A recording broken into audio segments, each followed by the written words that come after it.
A new phase has now begun in the war in the lands of Eastern Europe. Russian troops in Ukraine's partially occupied Donetsk, Luhansk, Kherson, and Zaporizhia regions have been preparing for a counterattack from Ukraine for months. Moscow forces are also dealing with deep behind-the-lines attacks, sabotage operations by partisans, and actions by Ukrainian special forces. The Ukrainian armed forces launched a long-awaited major offensive with the help of new NATO weapons systems, including main battle tanks. This week witnessed the start of the long-planned operation in Kiev. Russian forces are reporting an intensification of fighting and attacks by mechanized columns at several points along the 800-mile front line. This includes the Donetsk city of Bakhmut and the southern contact line in Zaporizhia Oblast. Ukraine launched fierce attacks on Russian troops in these directions, signifying recent Ukrainian military operations took place in eastern and southern Ukraine. Kiev's attacks and progress were also supported by reports in its daily update. The UK Ministry of Defense said that Ukrainian troops are making good progress and have managed to break through the first line of Russian defense in some areas. The Ministry of Defense, however, noted that Kiev's progress in other sectors has been slower. According to the Defense Ministry, Ukraine has already breached Russia's frontline defenses just 48 hours after launching its counterattack. The MOD has confirmed that Ukraine has already crossed Russia's first line of defense in several places. Meanwhile, Russia's performance is rather mixed. Some Russian units are trying to conduct reliable maneuver defensive operations. Other Russian units are retreating in disarray. There are increasing reports of Russian casualties as Russian forces withdraw from their own minefields. At the same time, Russian troops continue to suffer losses in counterattack operations. The General Staff of the Armed Forces of Ukraine publishes figures on Russian troop and equipment losses as part of its daily update. According to the number of casualties suffered by the army, Moscow lost 4,860 soldiers last week. 1,010 of these have happened in the last 24 hours. The total number of Russian soldier casualties has reached 213,770. In addition, the UK update allows the Russian Air Force to use its airspace more easily than other parts of the country. They reported being unusually active in the south of Ukraine. However, it remains unclear whether tactical airstrikes are effective. In a separate assessment by the Institute for War Studies, it was stated that the Kiev forces continued counterattack operations in at least 4 areas of the front. These include tactical gains in the west of Donetsk Oblast, close to the Donetsk-Zaporizhia Oblast border. A military spokesman said his forces had advanced up to 1,400 meters in parts of the front line near the eastern city of Bakhmut. The head of the Wagner Group, Yevgeny Prigozhin, said in a statement that the Ukrainian offensive broke through the Russian defense lines around the war-torn city of Bakhmut in the Donetsk region. Ukrainian officials have signaled that their forces have moved from defensive to offensive in the Bakhmut area, making gains of up to 200 meters on the flanks of the city. And there are ground attacks in western Zaporizhia Oblast, which a Russian source claims is making gradual gains by Ukrainian forces. The main focus of the attacks of the Ukrainian army was the Zaporizhia region in the south of the country. A Russian convoy came under Ukrainian artillery fire in Zaporizhia Oblast the other day, and several vehicles were lost in the village of Zapovednik in the Kamyanka-Dniprovska district. Russian troops received another heavy blow. Probably the ammunition transported in transport trucks was cooked. A video of the attack was shared on social media. The video was also released a few days after Russian propagandists claimed that a number of Western-made vehicles had been disabled or destroyed when the counterattack began. A clip of about a minute showed the convoy lined up on a road outside the village when it was attacked. The artillery attack on Russian vehicles was first reported by the state media outlet Ukrainska Pravda, which cited reports from the Defense Intelligence Agency of Ukraine. Also, Russia's truck losses should not be underestimated. As previously reported, the role of trucks in times of war cannot be ignored. The Kremlin has had to rely on trains to carry supplies, but it's clear that the trains cannot reach the front lines. Before the war began, there was a shortage of trucks in Russia, and every truck lost was a real failure for Moscow. However, the Zaporizhia Oblast is expected to be crucial in Kiev's efforts to repulse Russian forces, as its southern region serves as a land bridge between Crimea and mainland Russia. Ukrainian forces may be trying to advance towards the Sea of Azov, which will split Russian forces into 2 separate groups. Cutting off the peninsula that Moscow illegally annexed in 2014 would be a major blow to the Kremlin and Russian President Vladimir Putin. It is also thought that Ukraine may try to recapture the town of Tokmak, about 10 miles south of the current front line. This would split Russia's forces into two factions and disrupt Russian transport links between the occupied areas of Donbass and Crimea. On the other hand, the attacks on the front lines prove that Russia's influence on the occupied regions was decreasing. However, Moscow chose to resist the attacks. Moscow forces resorted to more punitive methods to control the local population and weed out hidden enemies. In particular, last week, the village of Kirilivka, in the temporarily occupied territory of the Zaporizhia region, was surrounded by Russian troops for several days. Meanwhile, the local population was completely infiltrated. Raids were made on local infrastructure, facilities, and citizens' homes. Representatives of the Russian FSB thoroughly checked citizens who were reported to hold particularly pro-Ukrainian views, including those based on denunciations. Russian officials have so far been optimistic about Ukraine's burgeoning offensive. Authorities claim that their force defeated several armored Ukrainian drivers while inflicting heavy losses on the attackers. But Moscow's history of disinformation and obfuscation has left little credence in its military reports. On the other hand, Russian sources made numerous pictures and videos of Ukrainian tanks and vehicles abandoned and destroyed in western Zaporizhia Oblast. They claimed that this was indicative of an unsuccessful main counterattack, as these included a number of Western-supplied Leopard tanks and Bradley combat vehicles. Ukrainian officials and Western analysts stress that casualties can be expected in any military operation. A Russian blogger denounced the excessive enthusiasm for the destruction of Ukrainian military equipment, arguing that Western equipment is not some kind of magic. In another development, Russian authorities blamed Ukraine for the drone attack in Voronezh. A drone attack was reported in Voronezh, Russia. According to Russian social media, the drone crashed into an apartment block and slightly injured 3 people. A number of media outlets stated that the drone flew into the house after Russian air defense forces tried to bring it down. Locals reported 2 explosions and posted photos of the damaged high-rise building online.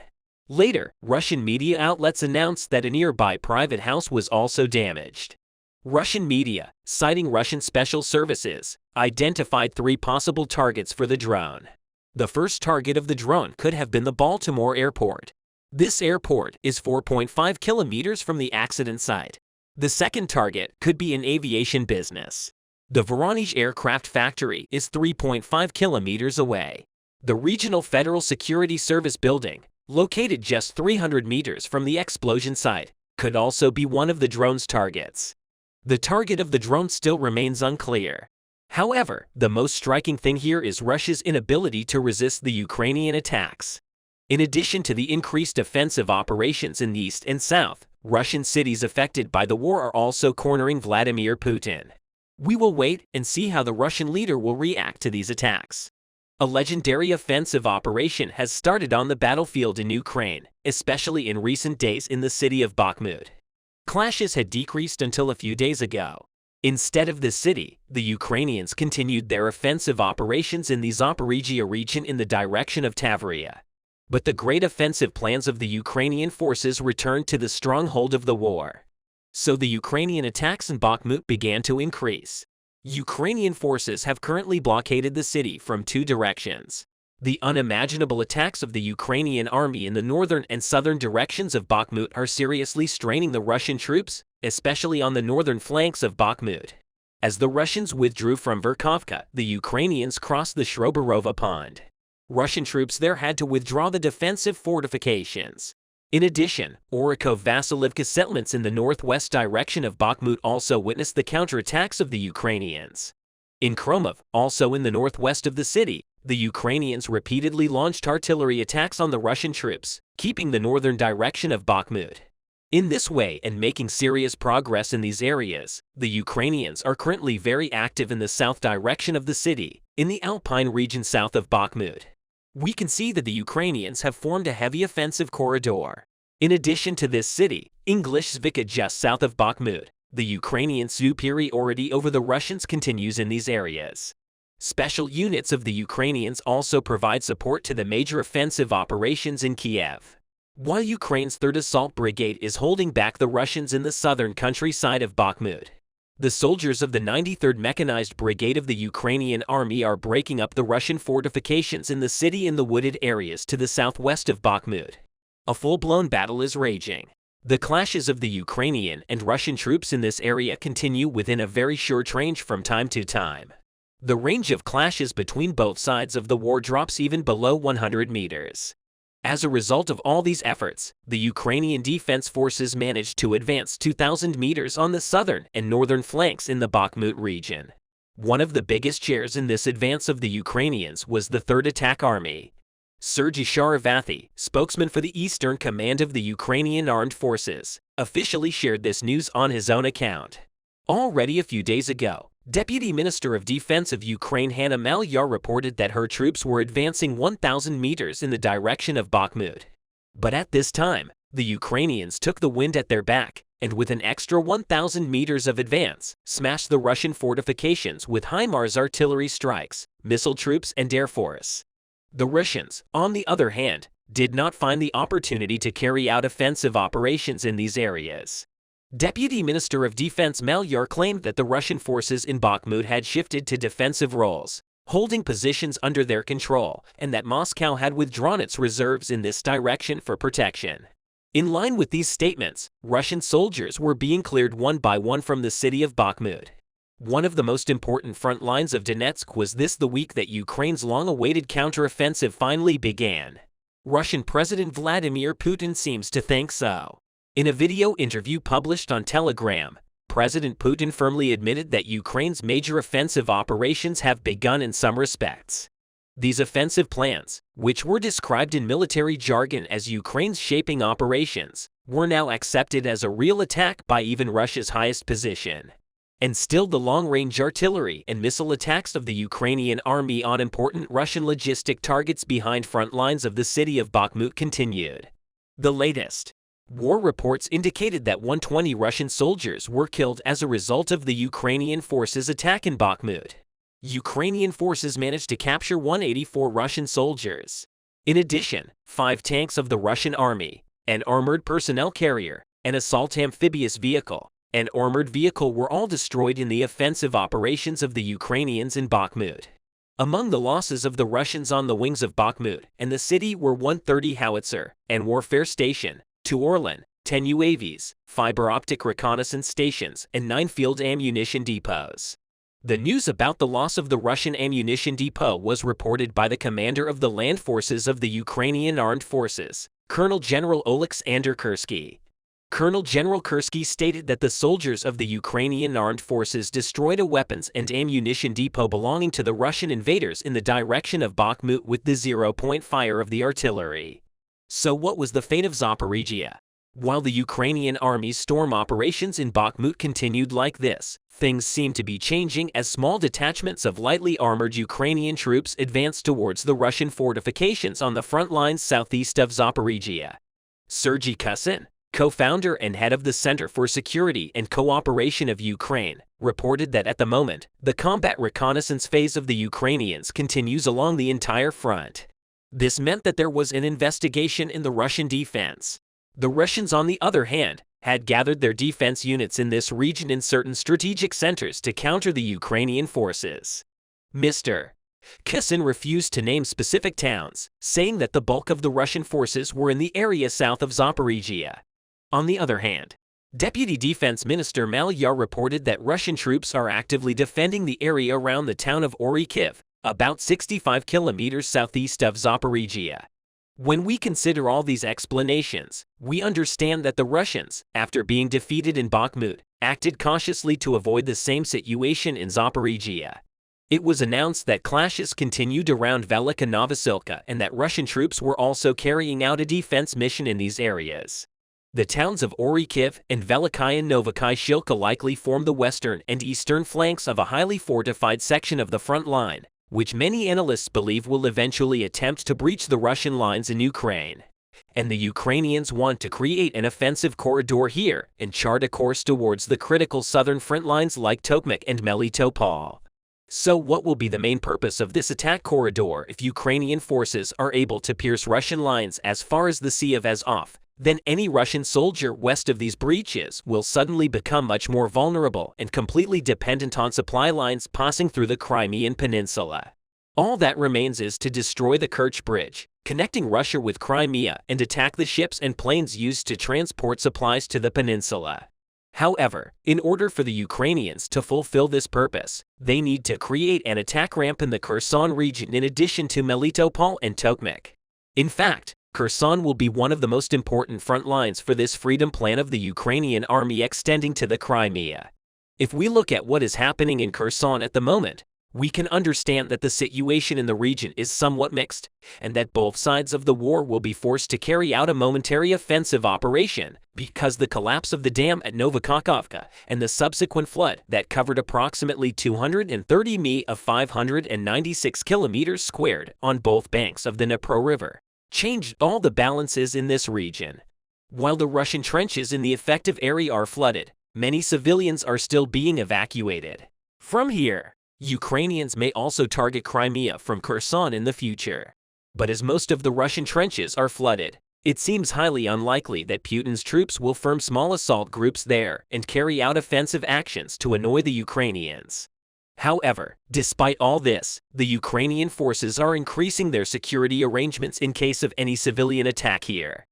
Great victory from the Ukrainian army. With the start of the expected massive counterattack of the Ukrainian army, the Russian army is almost looking for a place to flee against the Ukrainian army. The attack started so hard and fast that the losses of the Russian army doubled and had to retreat from many places. Recently, Russian state President Vladimir Putin denied that the attack on Ukraine had begun. According to Putin, the Ukrainian army had neither weapons nor soldiers to launch such an offensive. The Russian leader, who has made wrong predictions on many issues since February 2022 when the Ukraine war started, also made wrong predictions on this issue. According to allegations from inside the Kremlin, Putin did not believe in the start of this attack so much that he opposed the defense plans of the military authorities. At the point of arrival, the Russian defenses on the entire front line are splitting one by one, and the Ukrainian army is liberating its lumps on the lands where the Russian army is strong. In today's news, we will talk about the latest details of the Ukrainian counterattack and the developments. So come on, prepare your drinks, sit on your comfortable seats, and let's start to examine the details of our news together. Brave Ukrainian soldiers recaptured the village of Novogorgievka in Zaporizhia region from Russian forces as part of a defensive operation. The village of Novogorgievka was completely cleared of Russian troops by a combined joint operation of the Ukrainian army, mechanized troops, and the Zaporizhia Separate Territorial Defense Brigade. The Zaporizhia Separate Territorial Defense Brigade said, "It was stated that soon all Ukraine will be freed from Russians and we will regain our freedom." The brigade stated that Russian forces carried out several offensive operations over several days to retake the settlement, but all of these operations were repulsed and forced the Russians to withdraw while the Ukrainian army was attacking the Russians from both sides. The Russians had no choice but to retreat while retreating. It does all kinds of destruction to prevent the attack of the Ukrainian army and lays obstacles in the way of the army. Valery Shershin, spokesperson for Ukraine's Tavria military contingent, said that Russian forces blew up another dam on the banks of the Mokry Yellow River near Novogorgievka in the Azov region yesterday. Shershin also stated that this situation did not prevent the Ukrainian forces from carrying out offensive operations in the Tavria region. On the contrary, they were informed in advance for such situations and preparations were made according to that information. Information from the front line also comes from what Kherson said.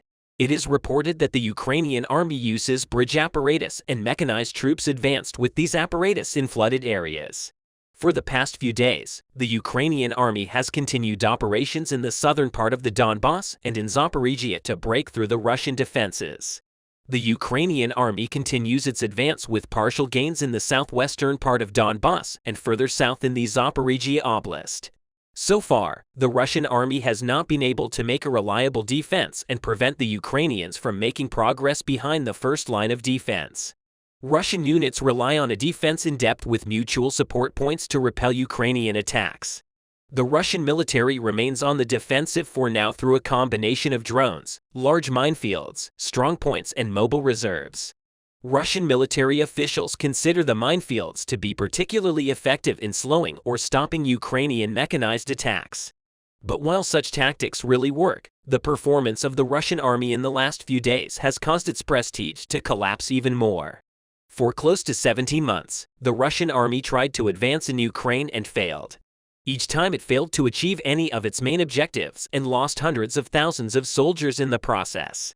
However, the defense of Ukraine against the counteroffensive to date shows us how ordinary a solid defense strategy of the Russian army is. Whether this strategy will be enough to stop the Ukrainian army will be seen in the coming days and weeks in this counterattack. The Ukrainian army has great advantages. Ukrainian forces are attacking during the night using night vision sensors provided by the West. This ability will be a critical move later in the counterattack. In fact, Ukrainian forces are currently attempting an extraordinarily difficult tactical operation due to the lack of air superiority of the Ukrainian army. It is forced to enter into hot conflicts. It is attacking Russian positions directly.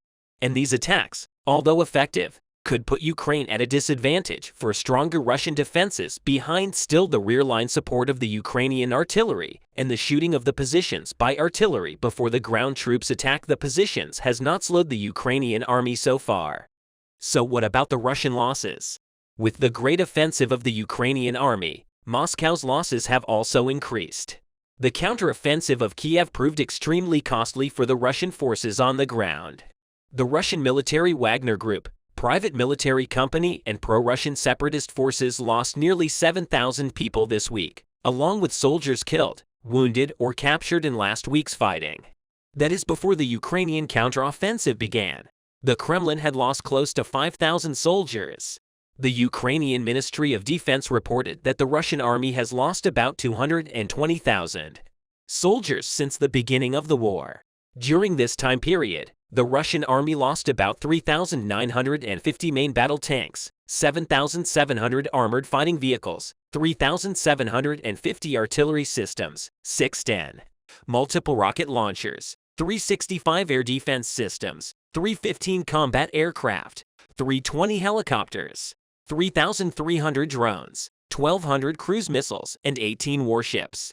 These losses show us that the Russian army is officially racing against time. If this rate of casualties continues, the Russian military will no longer be able to continue the war and continue to pose a viable threat of attack in the long run. Defense is easier and cheaper than attack. However, it seems impossible for the Kremlin army to return to the defensive in Ukraine from this point on and win the war. But Russian troops are preparing all their defensive skills to thwart the Ukrainian advance in Crimea, which was illegally annexed by Russian President Vladimir Putin in 2014. Incoming satellite images show Russian forces building an extensive network of defensive fortifications on the Black Sea Peninsula. So what about the attacks of the Russian army? Frankly, given the current state of the Russian army, it is quite difficult to say anything about it. There are long-standing assessments that the Russian army, in its current form, cannot conduct large-scale, simultaneous offensive operations on multiple axes, and operations in this African region prove the validity of these assessments. The Kremlin said it has yet to undertake the necessary realignment of the war effort to support large-scale Russian force formation and effectively exploit economies of scale. The economic crisis in Russia caused the Russian army to remain unarmed and unable to respond in the Ukrainian counterattack. However, it should not be forgotten that the Russian army has largely built up in Crimea, and the defensive fortifications here have been strengthened since the winter months. Although this defense has been worn out by the recent Ukrainian attacks, it still stands in a way that forces the advance of the Ukrainian army. Considering Ukraine's territorial gains in the south, we can say that the Ukrainian army's entry into Crimea is not far away, but the defense here must be overcome with slow and strategic operations. Otherwise, the Ukrainian army may suffer many casualties in these attacks, and the progress of the counterattack may be interrupted.